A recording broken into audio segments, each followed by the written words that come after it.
Hi YouTube, I am Shweta. Welcome back to my channel. So today's video is not going to be any specific topic as such. In fact, before I even tell you about this topic, let me give you a little backstory of why I'm doing this video. So 30th morning, 30th of May morning or late morning, I would say noonish, I was getting this one singular download and it came and it went. And it was about some kind of an unrequited love, unrequited kind of an energy. And it came and went, This happened in late evenings also, where I was watching one reel where it was talking about like one-sided love or whatever.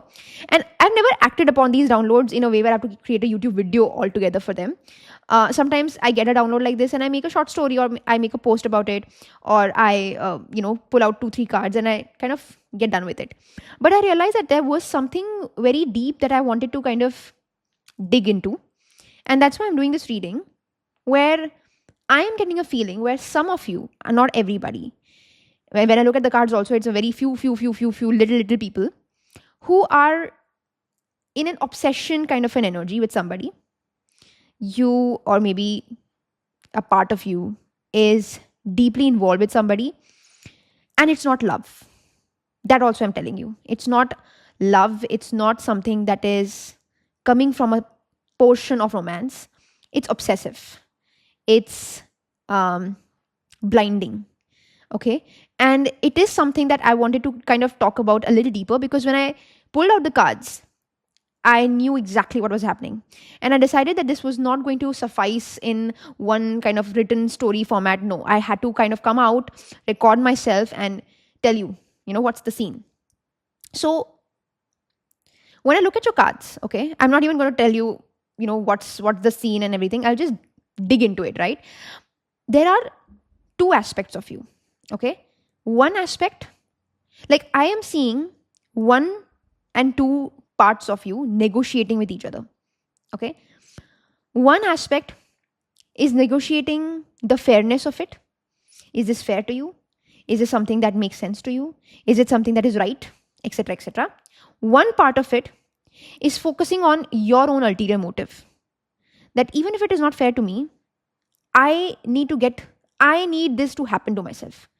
Even if it is not something that deems fit to me or deems right to me, I have been so emotionally invested in it, or might I say, I have been so emotionally suffering in this relationship or in this dynamic that now it has to happen. So there are 2 parts of you. One, and both the parts of you are pulling each other. One which says that, listen, I feel stuck in this. I feel tied to this. This aspect of me is harming me in all realms of life. I'm not able to focus on myself. I am not able to focus on my professional life.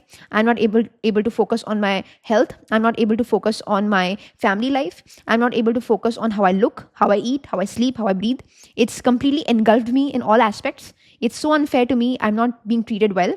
And another part of you is like, I want to ensure that I deceive destiny.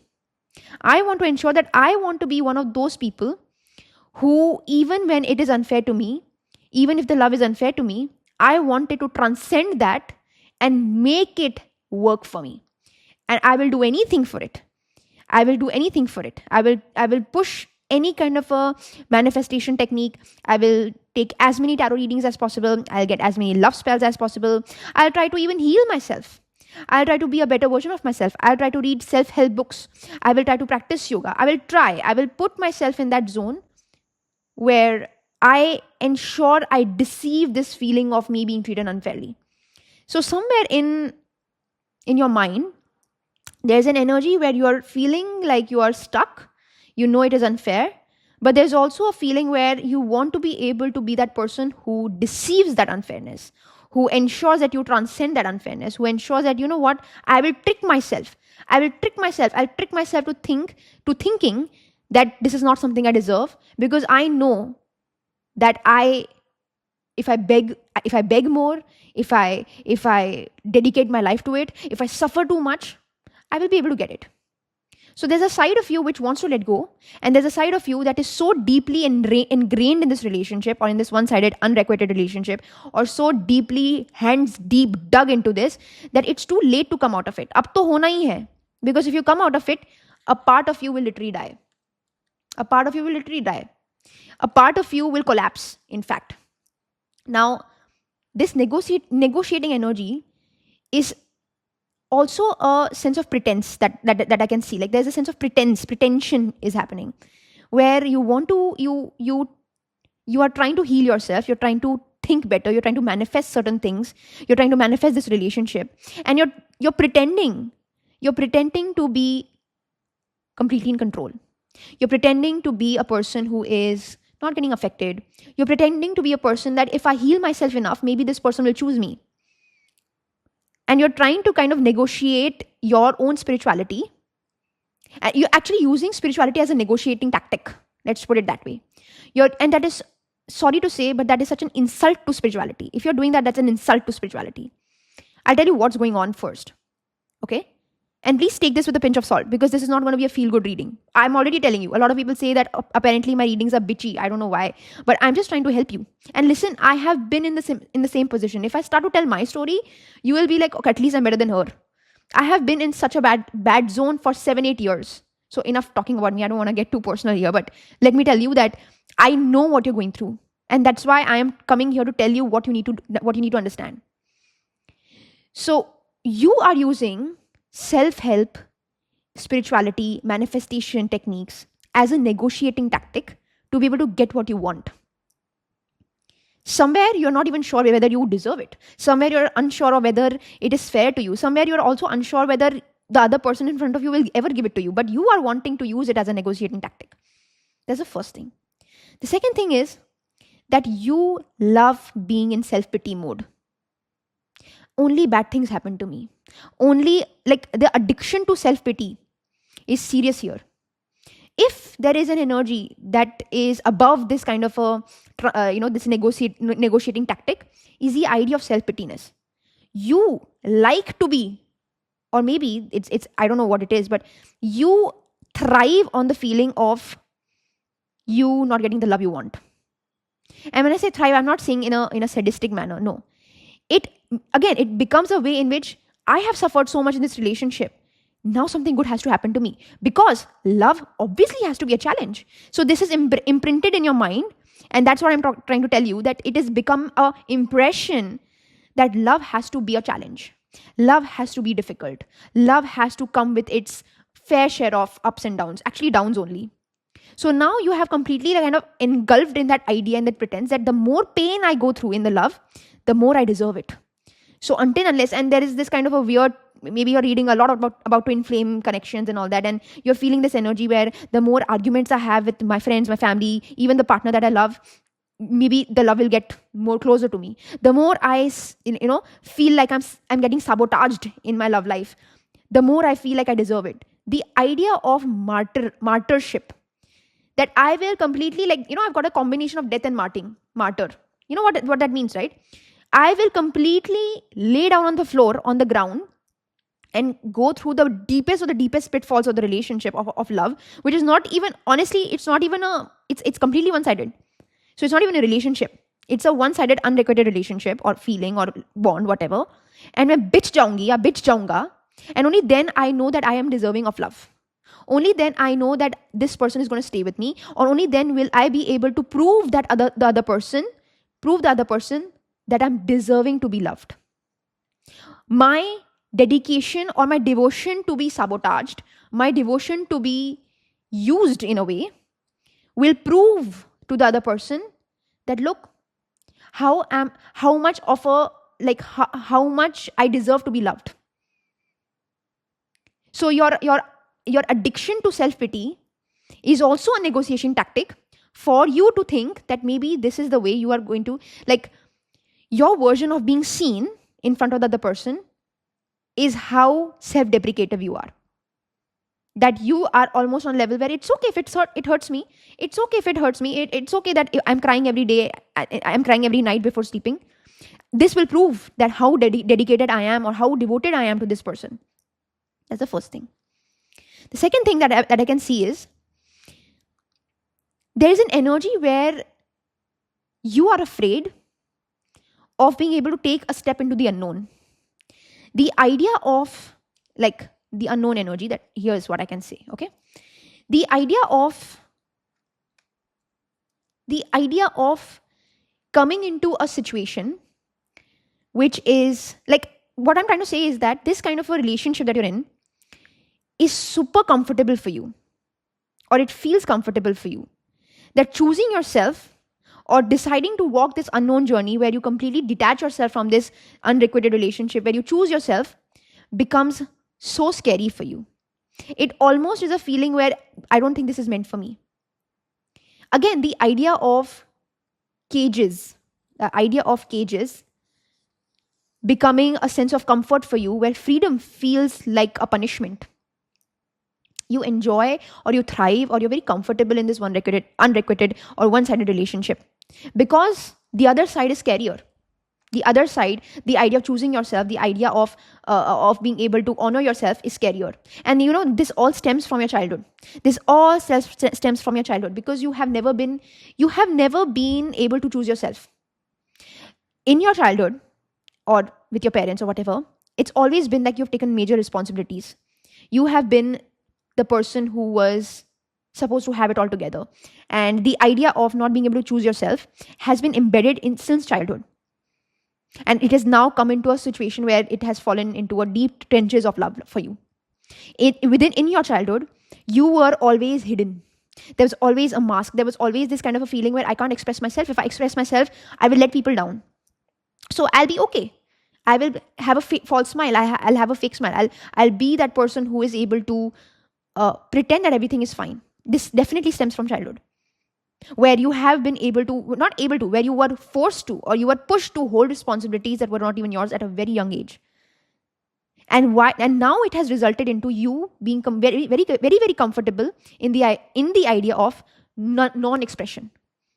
The idea of, if I tell this person that, listen, can you give me love? Can you stop breadcrumbing me? Can you stop giving me just small tidbits? It's going to be an unknown journey that you've never treaded before. You don't know what it means to be seen. You don't know what it means to express yourself. You don't know what it means to vocalize things. Because all throughout your life, you have been pushed and you have been shoved down into your throat of what you need to do and what is expected out of you. That somewhere, that feeling of lack of being able to open up, or the lack of expression, has resulted you into not choosing yourself now. So the entire scene here is that since childhood, or in your family, whatever, there has been a feeling where either you were not having the opportunity to vocalize what you wanted, or not having the opportunity to let yourself be an individual, or had always felt like you had to win love. Always had to feel like I need to uphold certain responsibilities to be worthy of love. I need to tick mark some duties to be able to be loved. Not just for me, not to be loved for the sake of just being me, but I need to be able to prove the fact that I am deserving of love. Again, since childhood, beta, if you score very well, we will give you like love. Beta, if you are taking responsibility of your sibling, we will give you love. Not just for the sake of you being you, but taking a responsibility, and that responsibility was way above your caliber. So what it has resulted into is the idea that now, if you choose yourself, firstly, you don't know how to choose yourself. Secondly, taking the road less known, which is deciding to detach yourself from this relationship, will come with so many fears, or has come with so many fears, that you don't want to tread it. It's okay. I would rather take more responsibilities in this relationship. I would rather take the entirety of the responsibility of this relationship. I will take the entirety of the load of this relationship, so that the other person feels ki, it's okay. She's not giving me any, or he is not giving me any reasons to complain. This person is not giving me any reasons to be bothered. This person is not giving me any reasons to involve myself in the relationship. So it becomes, you want yourself to be easy to love. So the first point is that you want, I'm forgetting what I said. The idea of you wanting yourself to be loved easily, it's a very scary perspective, by the way. The energy of you taking all the responsibilities of the relationship, so that the other person is not working hard at all in any aspects, so that it is easy to love you. That's the fifth aspect that is coming to me. So you realize this one-sided relationship is talking a lot about your own shadow sides. is talking about how deeply unhealed you are. And this pretense that you have, that I will heal myself, I will meditate, I will drink water, I will do all of this, is all coming from a place of, let me show how regulated I am only for this person to love me. The idea of detachment is very scary to you, and you will never do that. The idea to take that step that, okay, I don't think this is it for me, I'm going to quit, has never been a concept only into your life. बचपन से आपने push ही तो करा है. आपने कभी ये बोला ही नहीं है कि नहीं मैं नहीं कर सकती या नहीं कर सकता, मेरे से हो गया, मैं नहीं, नो तो बोला ही नहीं है कभी. So how can you expect yourself to detach from this? Yes, it's okay, I'll sacrifice. It's okay, I'll take the burden of this relationship. It's okay, I'll use everything as a negotiating tactic. It's okay, it's okay. There have been places where you've gotten opportunities to quit this relationship. There have been opportunities where you've decided that no, I need to bring that balance back. But your own thoughts, the idea of self-expression comes so hard to you. Because you know what, you think that this is karmic somewhere. Somewhere you think that this is something that is supposed to be, like this is something that is written in the stars. No, I don't think it is. Surrendering, finding peace, bringing things into balance. These are nice words to use. These are nice thoughts to have. But it is very hard to execute. It's very, very hard to execute the idea of surrendering. कि यार, I'm going to surrender now, whatever has to happen, has to happen. वो कभी हुआ ही नहीं है. Wanting everything in your control, wanting everything to be controlled by your hands, wanting everything to be ensured that everything is managed by you. That's how you have been. The idea of surrender, I'm getting this feeling where you think that I will take an action, which is I will try to understand this person. I will try to give the person a benefit of doubt. I will ensure I don't talk too much with this person. I will ensure I give this person space. And the symmetrical result will be, then this person will start understanding me. This person will start associating their liking towards me. This person will start falling in love with me. Love is never symmetrical. Love isn't, okay, I will do this, so this person will do this. No. Love is asymmetrical. Your partner should not love you for the symmetrical understandings that you're giving to them. Your partner should not love you because you are doing XYZ. The person that you like, the person that you're in love with, should not love you for what you are doing. They should love you for why they are wanting to be with you. They should love you for what they feel about you. So the idea of symmetry, that this is perfect and thus this has to be perfect. Love is always indirect. The results of love, the feeling of love is always an indirect process. It's not a direct process. It's not I do this and you do this. It's never that. You're expecting it to be that way. You think that love has to come because you are doing certain things. So automatically you deserve it. No. Love is asymmetrical. If the person that you like has a reason to love you, they don't love you. If the reason is, oh my God, she sacrifices so much, that's not love. If the reason is, oh my God, she's taking all the responsibilities of the relationship, that's not love. If the reason is, oh my God, she understands everything, or he understands, or he also, he understands everything, that's not love. Love doesn't come from an asymmetrical lens, from a symmetrical lens, sorry. Love doesn't come from a symmetrical lens. And it doesn't have reasons. Love doesn't have any reasons. I feel like you're trying to find reasons to be loved. You're trying to make reasons to be loved. You're trying to create a situation where you are giving enough reasons for you to be loved. I think you need to review your stance in this relationship. You need to get back into balance. There are places where certain hidden things are going to come in the forefront about this relationship. Or maybe this has been the hidden thing that you have not been able to accept. Maybe this is the shadow side that you're not been able to accept. And again, like I'm telling you that this relationship is not something that is karmic for you. It's not. It's just something that you've attached yourself to. It's not karmic. In fact, somewhere you are being the positive karma in their life. And trust me, they're not a bad people. They're not a bad person. This is not a bad person that you're dealing with. It's okay for them to not choose you, by the way. It's okay for them to not be liking you back. But I would say that do not back down from the idea that you deserve love. Do not back down from the idea that you are always and always worthy of more. You're always worthy of more. This is not what you are supposed to be receiving, by the way. This is not something that you deserve. This is not something that is going to ever feel complete. You need to break this pattern. You need to get back into balance. You need to change this aspect of yourself and not let your inner saboteur win. Don't let yourself sabotage yourself. Don't let yourself sabotage what is good for you, what is going to be good for you. If Love is difficult on a level where it is going to make you think that I need to take the entire responsibility of this relationship. I need to be into sacrificial mode. I need to be told, or I need to tell the other person why I deserve to be loved. It is not love. It is not love. Love comes easy, or a person in love chooses you for who you are, nothing else. I think the idea of a relationship has to come from a place of just two individuals being very sure of each other.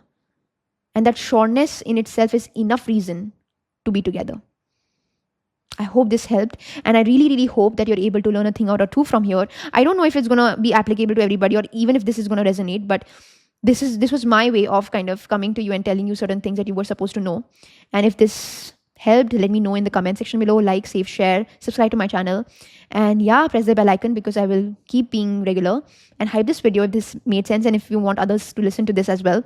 Again, I'm sorry if this was something that was very heavy. I'm sorry if this didn't turn out or didn't come off the way you would expect it to. I'm sorry if this was bitchy or whatever, but this was what I'm thinking of it, and this is what the real story is from my side.